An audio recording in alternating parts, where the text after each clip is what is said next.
Hello, and welcome back to another NFL video. Listen, man, I'm a little late with the video, but listen, when I say I'm gonna do a free agency video, I'm gonna go all out. Okay, I got like 100 moves. Okay, that I'm gonna talk about today.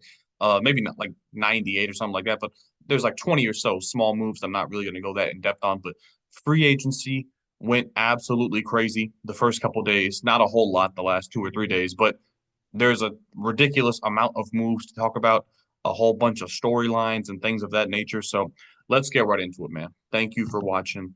This is going to be a longer video. All right. Starting off, let's go over first some of the trades that have taken place so far. As you can see, the Chicago Bears went all out in acquiring a couple offensive linemen, notably Jonah Jackson from the Rams, formerly of the Detroit Lions. It only took the Bears a sixth round pick to get him on the team. Um, Injured last season, did not play a whole lot, but when he was out there, very serviceable, a pretty good offensive guard. Same thing with Joe Thuney, except he this is the thing that kind of blows my mind. Joe Thuney, he played the majority of the season at left guard last season. He was arguably the best left guard in football last season. Then, as we all know, he had to make the transition to left tackle at the end of the regular season, which affects his numbers right there, and in the playoffs as well. Obviously, he's a left guard, he's not a left tackle. Still, with that being said, he did not give up a single sack in the regular season with over 1,100 snaps played. It only took the Bears a 2026 fourth round pick to get arguably the best left guard in football. This is going to be one of the most underrated, slept on moves in free agency. The Bears just got an all-pro caliber player and did not give up a single draft pick from this upcoming draft. It is mind-blowing to me that more people are not talking about this, and Chiefs fans don't even seem to care that much. I think it's the last year of his contract coming up or something like that, but this is an absolute robbery, and I am enraged that my favorite team did not give up a 2026 fourth round pick to get Joe Thuney. This is mind blowing to me. It's an amazing move by the Bears front office. The Bears now, with these two moves, have massively upgraded their offensive line at the cost of a sixth round pick and a 2026 fourth round pick. The Bears get an A plus for both of these moves right here. Also, you have the Jaguars getting rid of Christian Kirk. This is funny right here because, as we all remember, like 2 or 3 years ago, I think it was, when Christian Kirk signed that massive contract with the Jaguars in free agency, I think we all remember that was laughed at when he actually signed it, right? Because it was like a 4 year, $80 million contract or something like that. It was a massive overpay for Christian Kirk. And listen, his last year with the Cardinals and his first year with the Jaguars, he was actually really good. He had like over 2,000 yards combined in those seasons. He was a really productive player, but he's been hurt a lot the last 2 seasons, missed 14 games, and he's just not been very good. So certainly the Jaguars, he did not finish that contract. They had to get rid of him, and the Texans came swooping in, and it only took them a seventh round pick.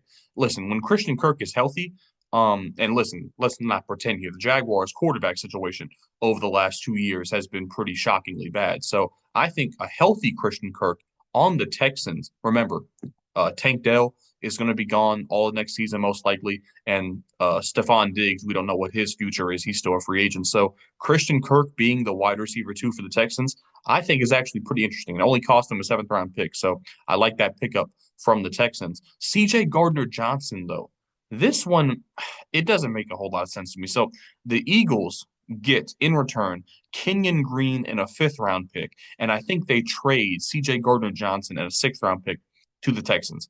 Kenyon Green is a complete bust, and I think he suffered a season-ending injury. I do not see the upside here. Maybe the Eagles, they see a potential Mekhi Becton 2.0, as we all remember. I'm saying that a lot in this video, but Mekhi Becton was a complete bust after his tenure with the Jets. He goes to the Eagles, completely turns it around, and becomes an amazing offensive guard. Maybe they think they can do the same thing with Kenyon Green. I don't think Kenyon Green is as good as even Mekhi Becton was on his worst days. And also, I don't understand, man. Look at CJ Gardner Johnson's stats in the 2 years he spent with the Eagles. In both of those years, he had at least 6 interceptions. They made the Super Bowl both years, and they won the Super Bowl this year. And they're just so quick to get rid of the guy. I really do not understand why the Eagles made this move. I think it's a terrible move on their part and an amazing move on the Texans' part. You probably were just going to cut Kenyon Green anyways. And instead of cutting him, you use him in a move to get CJ Gardner Johnson. Say what you want about the guy. 12 interceptions in a 2 year stretch is insane. So bring in CJ Gardner Johnson to an already dangerous secondary. I love this move from the Texans and the Eagles. I kind of scratch my head a little bit because it seems you're getting rid of a key player on your defense when you just didn't have to whatsoever. So I don't like that move from the Eagles. Really like that move from the Texans. Some other trades here we have. I already kind of talked. Well, I talked about the Geno and DK trades from the Seahawks perspective in my last video. Now I'm going to talk about it from the other team's perspective. The Raiders give up a third-round pick to get Geno Smith. This is interesting here because when I look at the Raiders, right, and we're going to talk about some other things they've done in free agency later on in this video, but I look at the Raiders and I see the worst roster in their division. I think from their mindset in their draft positioning, they might not have been confident that they were going to be able to get a Shadur Sanders, right? And they may be thinking if we can't get Shadur, then there's no point in even trying to draft a quarterback. I think with this scenario, you're looking to obviously sign Geno Smith, draft a guy like Ashton Jeanty, and try and move forward that way and just be a nine, maybe if the Raiders win 10 games, that's their absolute ceiling is 10 games. To try and win 9 games, make a push as a wild card team. I don't think Pete Carroll would have came there. You know, the goal was to rebuild, obviously. So the only way is up for the Raiders. This definitely makes them much better at the quarterback position. It's better. It's the best quarterback they've had since Derek Carr, and Geno might even be better than what Derek Carr was his last year or two on the Raiders. We don't know how good he'll look in the Raiders offense because I think it is, I mean, just strictly looking at the talent, it is a downgrade compared to the Seahawks. But keep in mind, Geno Smith did take a team with a bad O line to the playoffs. He took him to 10 wins this season. I think people shitting on Geno don't really understand just how good he's been the last 3 years. So it's a wait and see thing. It depends on what the Raiders do the rest of the free agency and especially in the draft. But if you look at some of their other free agency moves they've made so far, it's really conflicting on what direction they're trying to go. But getting Geno Smith for a third round pick, I would say overall is a good move on the Raiders' part to massively upgrade at the quarterback position. I don't think they've signed him to an extension yet, but we have to wait and see there. DK to the Steelers. I like the move. Giving up a second round pick for DK, they went ahead and signed him to an extension right away. It's actually a pretty good extension when you think about it. 5 years, $150 million. When you think about it, you're probably going to have guys like Jamar Chase making over 40 million a year. So to get a guy like DK, he's not a top tier guy. To get him for $30 million a year consistently for the long haul, I think it's a good move. They got out ahead of his contract, and now you got the pairing of DK Metcalf and George Pickens on the outside together. That is a duo that any quarterback would love to have. The problem is they made the move to get DK Metcalf, and now they have no clue what they're doing at quarterback. It is mind boggling to me how much the Steelers have botched their quarterback situation. They had Russell Wilson and Justin Fields. Now they have neither of those guys, and they're hoping and praying that Aaron Rodgers, of all people, is going to be able to swoop in and save their franchise. The Steelers may be forced into drafting Jackson Dart in the first round to come in and lead this team as a rookie. The Steelers have completely botched their quarterback situation, but getting DK Metcalf for a second round pick, I like the move on their part. Deebo Samuel to the Commanders for a fifth round pick. Listen, we're going to talk a theme of this video, as you're going to see, is the Commanders going all in, right? And I love that decision because as we've seen, when you have a quarterback on a rookie contract and you know that he's legit and you can win a Super Bowl with him, it is your responsibility to build as good a team as possible while you're paying your quarterback scraps by comparison, right? So they make the move to get Deebo Samuel. Is he washed? I don't know, man. It looked like everybody on the 49ers was washed last season. If you go back 2 seasons ago, Deebo had over 1,100 yards in scrimmage, I think. So I think in the right situation, Debo Samuel will still produce. I would if I had to bet money, I think he'd have over 1,000 yards from scrimmage next season if he stays healthy. That's a big concern, but I like the move. A fifth round pick, you're taking next to no risk. You're still paying him a good amount of money, but if Devo can return to 90% of what he was, this move is going to work out and then some. Laramie Tunsil, I love the move on the Commanders' part, and I don't actually hate it that much on the Texans' part. So the Texans get a second round pick and a fourth round pick in 2026 and a third and a seventh round pick this year. I think they also sent like a fourth or a sixth round pick as well. But the Texans ship Laramie Tunsil to the Commanders. Let's talk about it from both sides here. The Commanders, like I just said, they're going all in. I mean, this is now the what's the word? The keystone piece of the offensive line to focus on protecting um, Jaden Daniels. Now, in terms of what Laramie Tunsil is right now as a player, he just hit the 30-year-old mark. He's on a long-term deal, if I'm not mistaken. The grades say he's a really good tackle. However, he was the most penalized offensive lineman in football last year. I think it was 19 penalties. That's why a lot of Texans fans are not mad at this move. Now, if you would just look at it from a team with a young quarterback trades their best offensive lineman in his prime, per se, that would raise a lot of eyebrows. They got a haul of draft picks in return. Okay. They get off of Larry Tunsil's contract. And like I said, he had his own fair share of issues. 19 penalties is insane. So Texans fans, I would have liked to see them have a plan in place. Like you trade Larry Tunsil, but you sign his replacement immediately. It does not look like they've done that. It's like they don't really have a plan at who's going to play left tackle for. Maybe it's somebody that they draft this year, but it seems like they're kind of leaving themselves exposed on that offensive line. But yet again, for the Commanders, it doesn't matter how much you have to give up. If you can get a franchise left tackle, you take that any day of the week. And the Debo Samuel is kind of taking a flyer on a guy who could be extremely productive for you in the future. So I like both of these moves from the Commanders. I think the Texans, this move has some upside to it. Now let's get to the whole list of signings that took place. We got like 60 right here to talk about.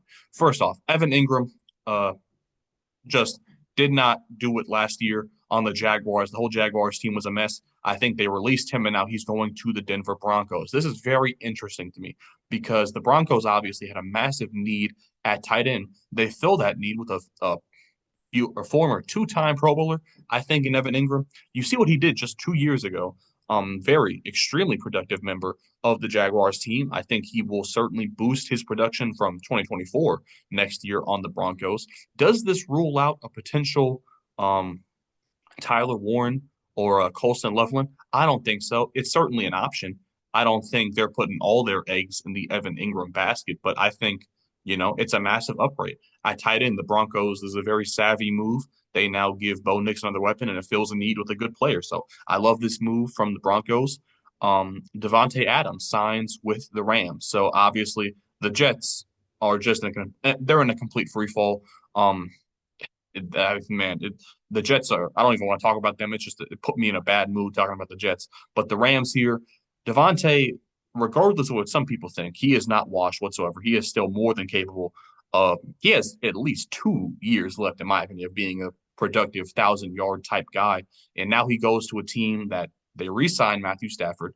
They have Puka Nacua already. You got Kyron Williams in the backfield. They already showed that they're a playoff team. They won a playoff game last year. This might be Devontae Adams' best chance to win a Super Bowl with the Rams next season. So I'm excited to watch that. Puka Nacua and Devontae Adams, that is a dangerous combination. Already in contention for the best duo in football. So amazing acquisition by the Rams right there. DeAndre Hopkins, he changes scenery, goes from the Chiefs to the Ravens. Honestly, I'm not sure if how much this is going to work. DeAndre Hopkins last year on the Chiefs, he just did not impress me a whole lot. There were several games where he just did nothing. I feel like it's going to be more of the same on the Ravens. I don't expect DeAndre Hopkins to all of a sudden, find himself again and become 1,000. I don't think DeAndre Hopkins will ever have another 1,000-yard season. Could he have a 750, 800 yard? Can he have like an Odell Beckham type season? If you remember, Odell's season on the Ravens like 2 years ago was actually really productive. So could he do that? Like 750, 800 yards? Yeah, maybe. But honestly, I'm not even as inclined to believe that. I think the best of DeAndre Hopkins is far behind him. And this is more so just I don't know what this is. It's just the Ravens hoping he can refine something that might not be there. But it's interesting. Certainly something to pay attention to. DeAndre Hopkins, Rashad Bateman, Zay Flowers, Mark Andrews, Isaiah Likely. The Ravens have weapons. That was proven this previous season. Nick Westbrook-Akine, uh, there was a couple names I could have put here, but he signed with the Dolphins. He leaves the Titans, which the Titans are in also, you could argue, complete free fall. The Dolphins get a guy who had 9 touchdowns last season. I mean, if they do keep Tyreek Hill, and that's Tyreek Hill, what's the tight end's name? Jonnu Smith, Tyreek Hill, Jonnu Smith, Nick Westbrook-Akine, Jalen Waddle, Devon Achane. A healthy Tua and the Dolphins offense should still be a very big problem if Mike McDaniels is the one calling plays there. Next up, we got Josh Palmer leaving the Chargers to go play for the Bills. This is going to be a really under the radar move, but I mean, Josh Palmer was pretty much more productive last season than Amari Cooper was. Now he had to play for the Browns for about half the season, but I think this could be a really interesting move here. Josh Palmer on the outside, guys like Khalil Shakir on the inside. Pay attention to this one. I mean, not a lot of people are going to talk about this, but I feel like Josh Palmer and Josh Allen could be a really underrated, slept on duo next season. I'm excited to see how that works out. Olamide Zaccheaus going from the Commanders to the Bears. Zaccheaus kind of took off the last like month or two of the season last year. He was on fire for the Commanders. So he goes to the Bears. I'm assuming he's going to be the Keenan Allen replacement. I don't see them signing Zaccheaus and then re-signing Keenan Allen. So I think, like I said, Keenan Allen's out the door, bringing a guy like Zaccheaus. I like the move from the Bears. Pretty consistent guy there. Raheem Mostert, he goes to the Raiders. Dolphins they kind of tossed him to the side last year with the emergence of Devon Achane. So now, obviously, the Raiders, by the way, have the worst running back room in football. So they bring in the guy who led the league in touchdowns 2 years ago. Now, 2 years uh, in the running back realm is like 10 years. But, you know, if Mostert can pick it back up, that would be a really interesting guy to have in your backfield. Javonte Williams, he goes from the Broncos to the Cowboys. The Broncos kind of had a running back by committee system last season, so Javonte Williams was not as effective as he was early in his career. But I mean, hey, over 800 yards on under 200 touches, that's pretty good. I think he might end up being the number one running back for the Cowboys if they don't get their hands on a guy like Ashton Jeanty. Sam Darnold, I already talked about this move pretty much in depth. I'll talk about it from the Vikings perspective. I think they are still in the running for Aaron Rodgers. Now, listen, I've talked a lot of shit on Aaron Rodgers. I've said he should retire. He's washed. He's this and that. Him to the Vikings is the only situation that really makes sense to me because I don't think the Vikings would be in a playoff contention type situation if JJ McCarthy was thrown in there as the young guy with no experience compared to Aaron Rodgers being the starter, or at least, at the beginning of the season. And then if he sucks, you can move on to McCarthy. But I think Aaron Rodgers to the Vikings actually makes the most sense. I still don't understand letting Sam Darnold walk. I mean, the numbers speak for themselves. He was an all pro level quarterback for your team last season. He led you to 14 wins when you were projected to be nothing. Absolutely. I thought they'd be the worst team in football. And Sam Darnold led them to a 14-win season, and you just let him walk. I don't agree with that move. Um, I certainly am higher on Sam Darnold than I am on JJ McCarthy. So the Vikings, I mean, it saves them a lot of money. They were able to make some other moves that we're going to talk about because they let Sam Darnold walk. But I'm questioning the quarterback decision there greatly. Justin Fields, he leaves the Steelers to go to the Jets. Unfortunately, listen, I'm happy for Justin Fields. I'm a fan of Justin Fields. I want to see him get a real opportunity. Unfortunately, that opportunity is going to come on the Jets of all teams. Um, I mean, yeah. So they gave him like a $40 million contract. He made a lot of money. Shout out to Justin Fields. He got like $30 million guaranteed. He got paid. He's going to get an opportunity to be a starting quarterback. And I think, don't quote me on this, does he team back up with Garrett Wilson? He definitely played with Garrett Wilson on Ohio State because Garrett Wilson's been 3 years on the Jets. Fields has been 4 years in the league. They definitely were teammates on Ohio State. So he teams back up with Garrett Wilson. I mean, the offense, I mean, everything was wrong with the completely everything was wrong with the Jets next year. They have to start completely fresh over. I don't even remember who the head coach is. No, it's what's his name? Aaron Glenn, the old Lions defensive coordinator. So who knows who the play caller is going to be? They need to fix something there. But I mean, just on paper, right? Justin Fields, Garrett Wilson, Brees Hall. It sounds interesting. I think they probably need to get another receiver in there in the first round, maybe a Luther Burden type guy. But yeah, at least now we get to see Justin Fields be a starting quarterback again.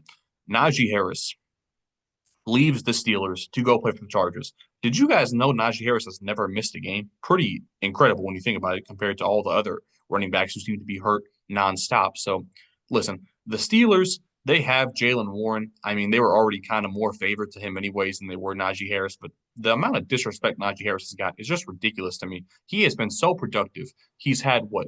Two of the worst offensive coordinators in the NFL during his time on the Steelers, and he still finds a way to produce over 1,300 yards in scrimmage last season. I mean, I think he'll be very good on the Chargers. Combine him with J.K. Dobbins, I'm very interested to see how good that Chargers run game is next season with these two in the backfield.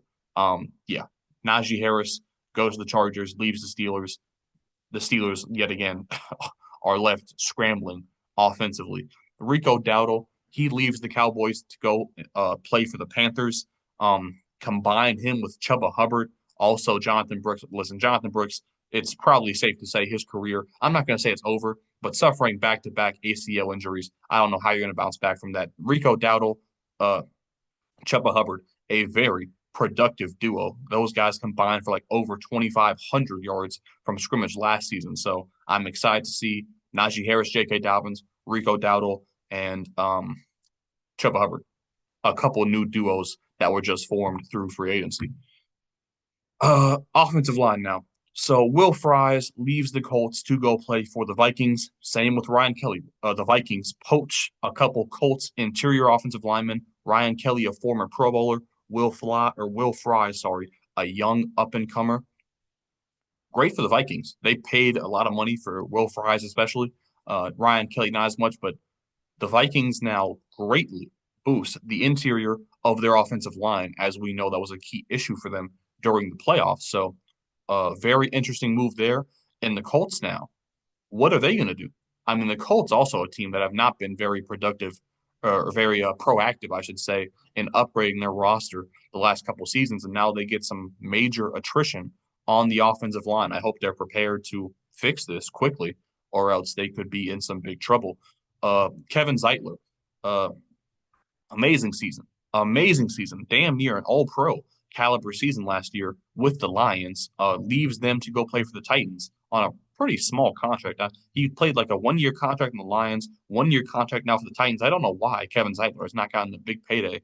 Maybe it's because he's a little bit older. I'm not really sure, but that's a major pickup for the Titans right there to get an All Pro level offensive guard. So now you got Peter Skoronski on one side, Kevin Zeitler on the other side. You drafted J.C. Latham last year, and now you pick up Dan Moore in free agency, and also you signed Lloyd Cushenberry from the Broncos a year ago. So say what you want about the Titans, they have their offensive line figured out. Okay, they have made the moves to put together a pretty solid offensive line there in Tennessee. Let's talk about Dan Moore a little bit. Interesting situation here with Dan Moore. So Pittsburgh Steelers drafted his replacement last year in the first round in Troy Fatanu. But Troy Fatanu got hurt preseason. Dan Moore now goes from a backup to being the starter again. He allows the most sacks in the league. Okay. The PFF grades are solid, they're above average, but allowed the most sacks in football. Okay. I don't think that's pretty. I don't think any team would look at that and say, let's pay that guy $20 million a season to come start it for us. The Titans gave Dan Moore like a 4 year, $82 million contract after allowing the most sacks in the league. I'm very concerned about that for whoever the next Titans quarterback is, because if Dan Moore is out there playing left tackle after just allowing 12 sacks the year before, that's pretty concerning. But hey, at least the Titans know what their offensive line is going to look like. Next up, we got Drew Dalman. I already talked about the Bears. All right, they picked up both of their offensive line or offensive guards through free agency, Joe Thuney and Jonah Jackson. They already have both of their tackles and what's his name, Tennessee guy Darnell Wright and Braxton Jones. And now they pick up their center, Drew Dahlman from the Falcons to the Bears. Very highly rated on PFF. So, I mean, an amazing move. The Bears now have their offensive line figured out, a massive upgrade. They allowed the most sacks in football last season, and they now get three new starters on the interior of that offensive line. Ben Johnson clearly knew what the problems were last season. He made it a mission to address those problems quickly. A lot of respect to that. Morgan Moses leaves the Jets to go play for the Patriots. Obviously, we know the Patriots have some concerns on the offensive line. Morgan Moses was solid last year for the Jets. Patriots bring in a quick replacement there on offensive tackle. Aaron Banks leaves the 49ers for a massive payday, like $18 million a year, 4 years, to go play for the Packers. This is interesting to me. I did not think the Packers would be in the market for a big name offensive guard, but here they are. They signed Aaron Banks from the 49ers. Pretty solid starter. I mean, above average, I guess, graded. So yeah, Niners lose an interior offensive lineman, and the Packers upgrade at the position. James Daniels leaves the Steelers as well, so they lose Dan Moore and James Daniels. He goes to the Dolphins. Now he did not play a whole lot last season. He was hurt, but from what I've heard from Steelers fans, really good offensive lineman. So if James Daniels can stay healthy, this might be a really underrated snag for the Dolphins. Think Kevin Zeitler last year to the Lions. So keep an eye on that. Dolphins with a big pickup for their offensive line. Next up, we got Joey Bosa leaving the Chargers. Well, they cut him. So Chargers released Joey Bosa. He's now free to sign wherever. This kind of ties into the person next to him. So when Joey Bosa was a free agent, it appears that the Niners released Leonard Floyd in order to create room to sign Joey Bosa. Now, here's the interesting thing. Leonard Floyd was much more productive than Joey Bosa was last year. So the Niners released, in my opinion, a better player than Joey Bosa to try and sign Joey Bosa. But here's the kicker. Joey Bosa backs out of the deal last second to go sign with the Bills. So the Niners get completely bent over in this situation. They lose one of their most productive defensive linemen, Leonard Floyd, and they get back nothing in return because Joey Bosa goes to the Bills. And listen, he has dealt with a whole list of injuries the last couple years, the last 3 seasons, really. Joey Bosa has just been a shell of his former self. So I'm not really putting too much hope into him. Maybe he's a better player than Von Miller is at this point, but I mean, he's a flyer at best, right? I don't have any confidence in Joey Bosa. But now the Falcons, they benefit off the Niners' stupidity, and they bring in a guy who had 8.5 sacks last year, and by the way, has been extremely consistent and productive his last 4 seasons on 3 different teams. So Leonard Floyd, I mean, massive pickup from the Falcons, massive loss from the 49ers. And that's going to be a theme, as you can see here. The Niners getting poached player after player after player. Now, Michael Holt, or Hulk, I don't know how to say his name. He just got suspended 6 games for PEDs. I don't even know if the Bills knew this when they signed him. They bring him in from the Rams. So as you can see, Bills taking a shot on a couple guys here, Joey Bosa and Michael Holt. Josh Sweat, massive name, obviously, in contention, really. He really should have been in the running for Super Bowl MVP. He had a monster performance in that game. Consistent player for the Eagles for several years now. He leaves in free agency, signs with the Chargers for like an $80 million deal or something like that. Good pickup, really good pickup from the Cardinals. Sorry, and by the way, he reunites with his former defensive coordinator, Jonathan Gannon. I think he was the old DC in Philly. He now brings back Josh Sweat to be the premier pass rusher on that defense. I like the move from the Cardinals and the Eagles. Listen, they didn't have to pay him that much. They have the replacements in house already. So yeah, it's kind of just an obvious move that had to take place. Josh Sweat now goes to the Cardinals. Next up, the Vikings, with a couple massive pickups for the interior of their defensive line. They already had an amazing pass rush on the outside last season. Now they make the moves to shore up the inside. But moves they make, listen, they paid a bunch of money to bring in Javon Hargrave from the Niners and Jonathan Allen from the Commanders. Both of these guys did not play a lot of football last season. They were both hurt. Now, obviously, we know Jonathan Allen, multiple time Pro Bowler. We know how good he is when he's healthy. And Javon Hargrave, he was very good the last 2 seasons before he got hurt this most previous season. So they're taking a risk on both of these guys. But if they both pan out, the Vikings defensive line, brother, Jonathan Allen, Javon Hargrave, Jonathan Grenard, Andrew Van Ginkel, and Dallas Turner. That is scary for the rest of the NFC North to play against and try and block against. If the Vikings blitz with those five guys, good luck. I mean, just good luck. I mean, it's going to be tough. The Niners lose another defensive lineman. The third we've talked about so far, Malik Collins, leaves the Niners to go play for the Browns. He had 5 sacks last year. 5 sacks as an interior defensive lineman. I did not know that Malik Collins was so productive last year for the Niners, but the Browns swoop in, pick him up, and now the Niners are left yet another man down on the defensive line. Puna Ford, he leaves the Chargers to go play for the Rams. The Rams basically replace Michael Hope, or Hack, however you say his name, for Puna Ford. Good move for the Rams perspective. And the Rams now, like the Vikings, have just a dangerous defensive line. Puna Ford now becomes the Rams' fifth best defensive lineman. Crazy pickup there from the Rams. Next up, I want to talk about this. This move really interests me. Josh Uche. Now, the last 2 years, he's played on both the Patriots and the Chiefs. Has not done a whole lot the last 2 years. The Eagles pick him up for next to no money. This is what Josh Uche did in 2022. 11 and a half sacks. Now, heavy Bryce Huff vibes here in that a guy was amazing one season, not done a whole lot besides that. But if the Eagles can get the 2022 version of Josh Uche, that is a scary, scary thought to consider. Okay. So watch out for that if Josh Uche somehow manages to put it together and figure it out on the Eagles next season. The Bears bring in Dayo Odeigbo from the Colts. Pretty consistent player there, not as good of a season in 2024. But before that, very good. Bears take a shot on him. They pay him a lot of money, actually. So I guess they are assuming that he will really turn it up a notch in their system. So Dayo Odeigbo leaves the Colts to go play for the Bears. Patrick Jones leaves the Vikings. He had a breakout year for them last season. 7 sacks did Patrick Jones. The Panthers swoop in, pay him a lot of money, 2 years to come to play for them. And also, Tershawn Wharton. He was a breakout player for the Chiefs last season on their defensive line. 6.5 sacks as a defensive tackle. The Panthers pay him a bunch of money. So the Panthers, as you can see, bringing in guys, Patrick Jones, Tershawn Wharton. They had a lot of production last year on their teams. The Panthers obviously hoping they can match that production in Carolina next season. I like the Panthers splurging a little bit on their defense. Next up, DeMarcus Lawrence leaves the Cowboys to come and play for the Seahawks. Now, he was hurt last season. As we know, though, DeMarcus Lawrence, one of the longest tenured Cowboys, he's been there for a while. He's made Pro Bowls. He's made All Pros. He comes to play for the Seahawks. As a Seahawks fan, what do I think about this?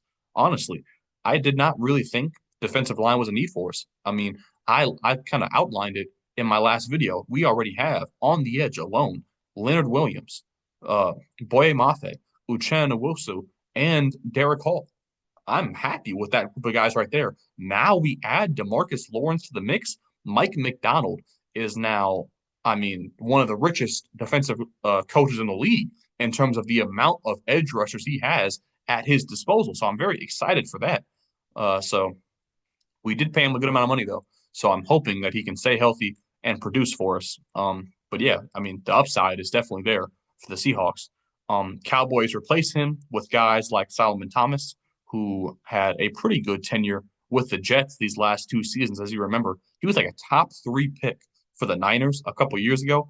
Did not work out in San Fran, but on the Jets last 2 years, he has been sneakily productive. So the Cowboys swoop in, pick him up. He could be interesting there.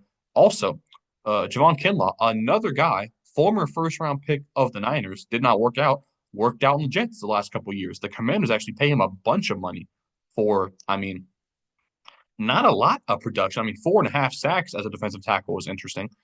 They pay him to kind of be the Jonathan Allen replacement, I guess, which I don't really understand because they already have Deron Payne and Jerzon Newton. So if you're confident in those two guys, why would you go splurge on a third defensive tackle? Kind of questionable. One of the most questionable moves the Commanders have made so far. I'm not too sure I agree with it, but hey, it's a move that was made. I'm going to let you know. Chauncey Golston also leaves the Cowboys to go play for the Giants. Giants defensive line is also looking very interesting here. He had 5.5 sacks, kind of broke out with the Cowboys last year. Cowboys lose him. They lose DeMarcus Lawrence. They bring in guys like Solomon Thomas and another guy we'll get to later. Next up, Harold Landry. This is one that really shocks me. Okay, Harold Landry has been a great player, not a good player, not a very good player. He's been a great player for the Titans his entire career there.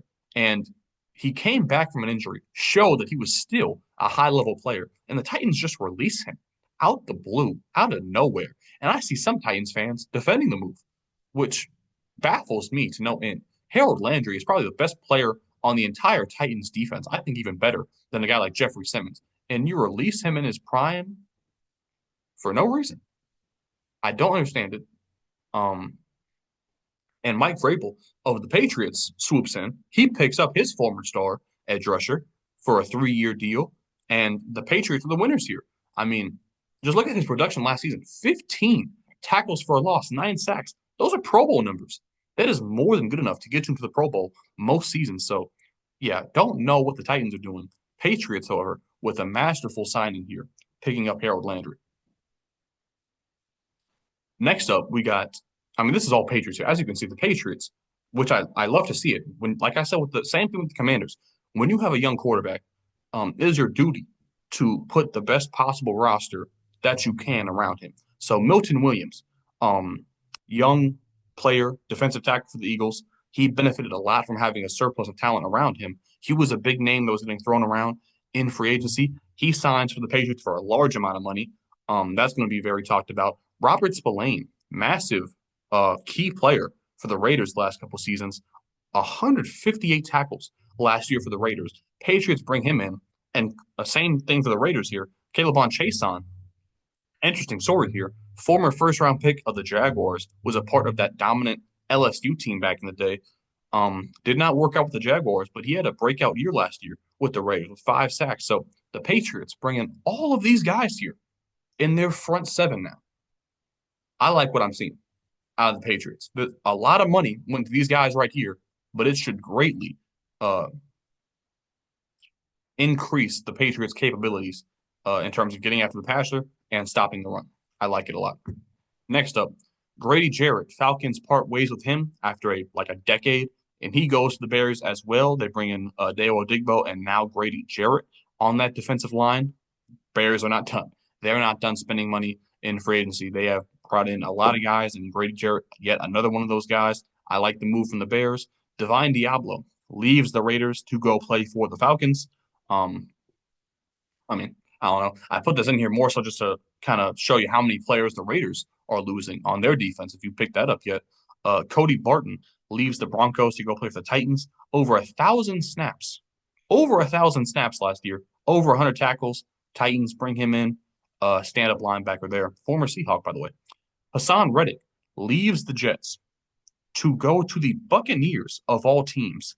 And look at what he did. Listen, he sucked on the Jets last year. We all know that. The whole Jets team sucked. I'm just gonna forget the Jets situation ever even happened for Hassan Reddick. In 2023, 11 sacks, 23 QB hits, 13 TFLs. Let us please not forget how good Hassan Reddick is and how good he was consistently before going to the Jets. If the Buccaneers can get that version out of him, this is going to be a tremendous underrated signing for them. Next up, how many do I have left? I mean, God, it's almost baffling uh, how many signings have taken place. Dietrich Wise leaves the Patriots. Commanders bring yet another person on this defensive line. 5 sacks last year, pretty consistent, honestly, for the Patriots for a long time. Only 400 snaps last year. Pretty solid production. I like that move from the Commanders. Jeremy Chin leaves the Commanders. Over 1,000 snaps played. Goes to the Raiders. You're going to see why the Raiders picked up a safety here. Not good in coverage. A weakness of Jeremy Chin. Not great in coverage there. The Broncos, let's talk about this. The Niners give up multiple former star defensive players, Dre Greenlaw, Talanoa Hufanga. The Broncos pick up both these guys. Keep in mind, the Broncos already had one of the best defenses in football last season.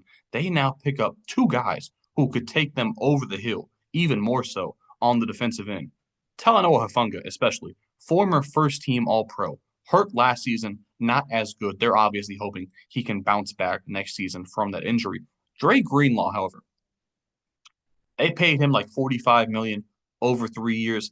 I'm not so high on this move. Obviously, he's tore his Achilles in the Super Bowl last year against the Chiefs. Did not play hardly at all last season. But here's the thing. even in 2023. Maybe it's more so a problem I have the type of player that Drake Greenlaw is. I don't love stand-up linebackers who cannot blitz the passer. If you offer nothing as a pass rusher and you're not great in coverage, like a 100.5 rating allowed, that's not that good. I mean, what does Drake Greenlaw really do for you? He's a good tackler.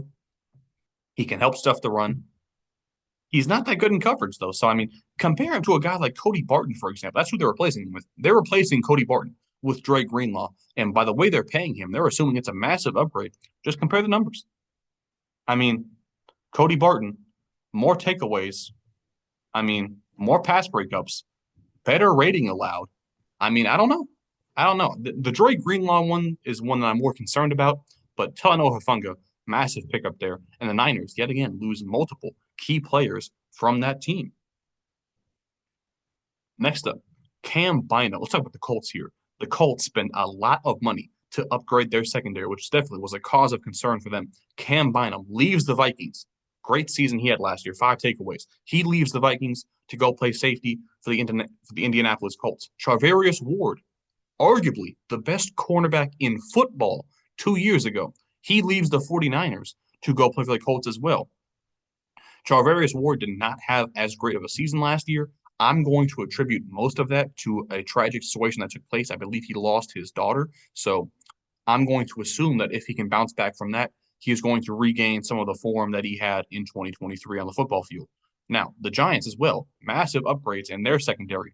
Javon Holland leaves the Dolphins to come play in New York. And also Paulson Adebo. Paulson Adebo, by the way, is elite.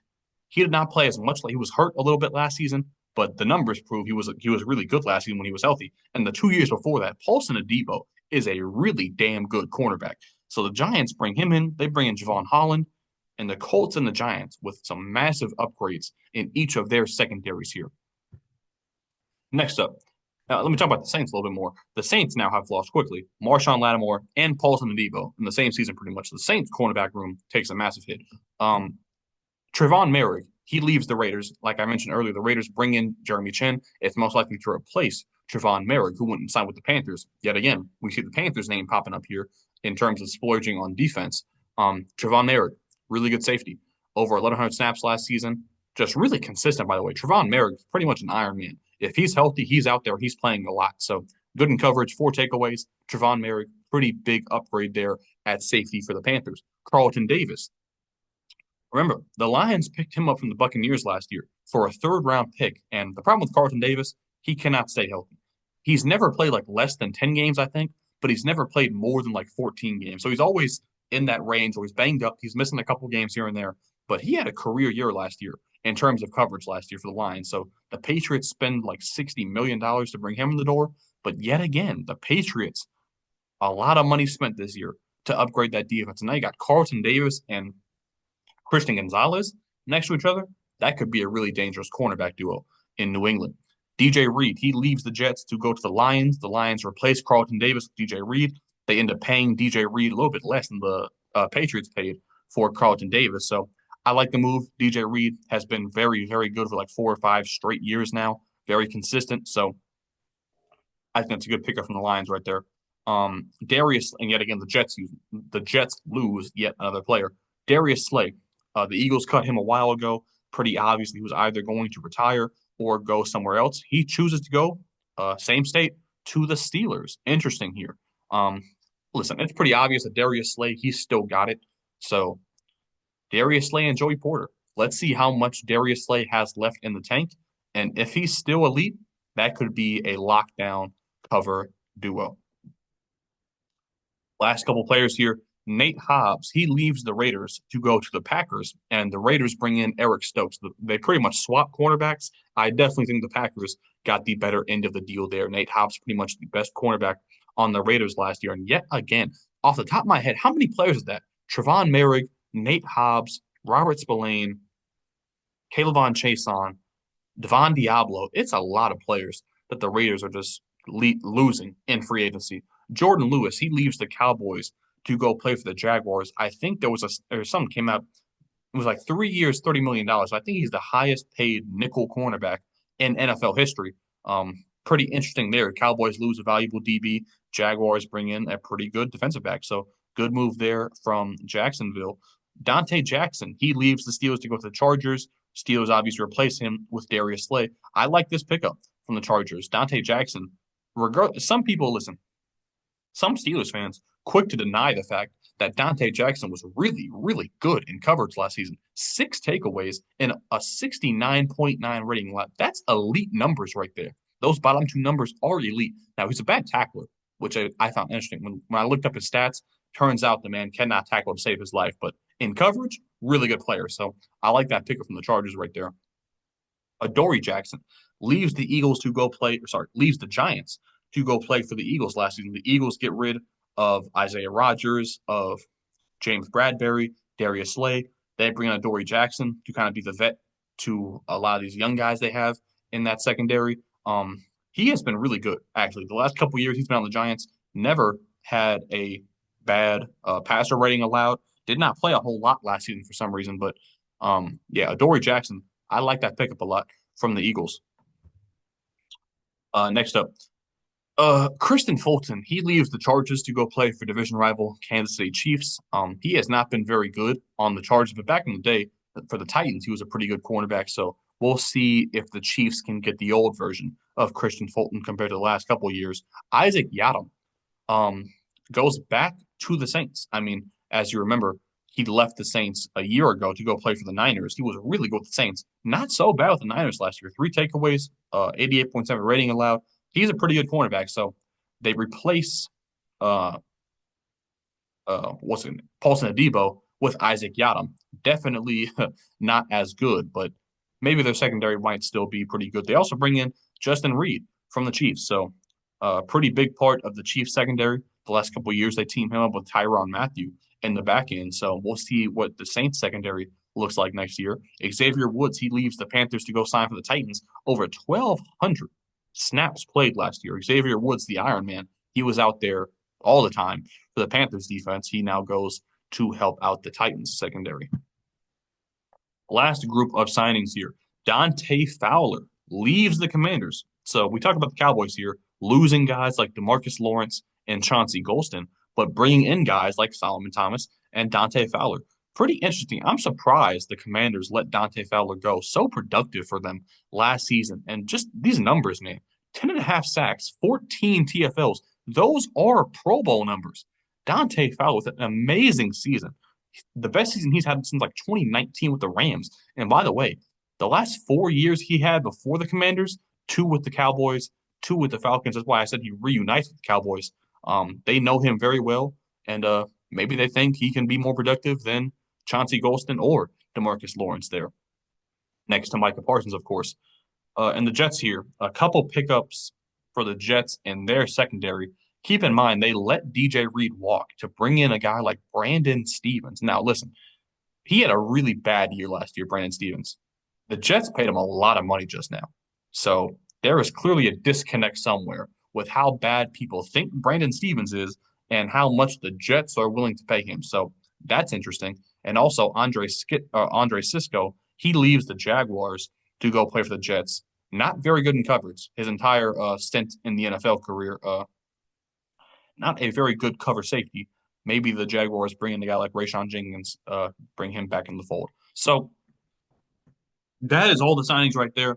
Here are a couple other signings here that I did not really talk about. Anybody I want to talk about here? Um, I mean, you guys can see it for yourself. I don't really feel the need. My Seahawks got MVS. Pretty interesting there. He could be a interesting deep threat for Sam Darnold. Let's talk about some of the narratives here from the first couple of days of free agency. So the Niners Super Bowl window pretty much has slammed shut. I mean, they have lost a ridiculous amount of players on their defense, especially, and pretty much not a whole lot of guys to fill in those gaps. So the Niners taking a massive loss here in free agency. The Raiders have lost at least 6 key defensive players.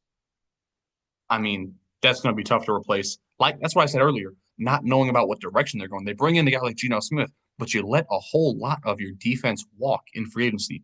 That's confusing to me. Patriots and Panthers, especially, splurging in free agency, bringing a lot of big name guys. Commanders are all in. The Cowboys are asleep at the wheel. They've let a lot of guys just walk and not brought in replacements. Colts and the Giants, massive upgrades in their secondary. The Broncos might be the best defense in football next season. Keep an eye on that. The Bears, lines of scrimmage, both offensive line and defensive line, they are committed to improving that. Same thing with the Vikings. They vastly improved the interior of their offensive line, and they're bringing a couple interesting guys on the D line. And the Jets are falling apart. Last part of this video, the Jets are falling apart. That was exhausting. I mean, that was the most words I think I've ever even said in a video. So if you enjoyed all that, if that was informative, leave a like, subscribe if you are new, and I will see all of you pretty soon. I don't know even what video I'm gonna have to do, but I'll see y'all in a minute. Peace.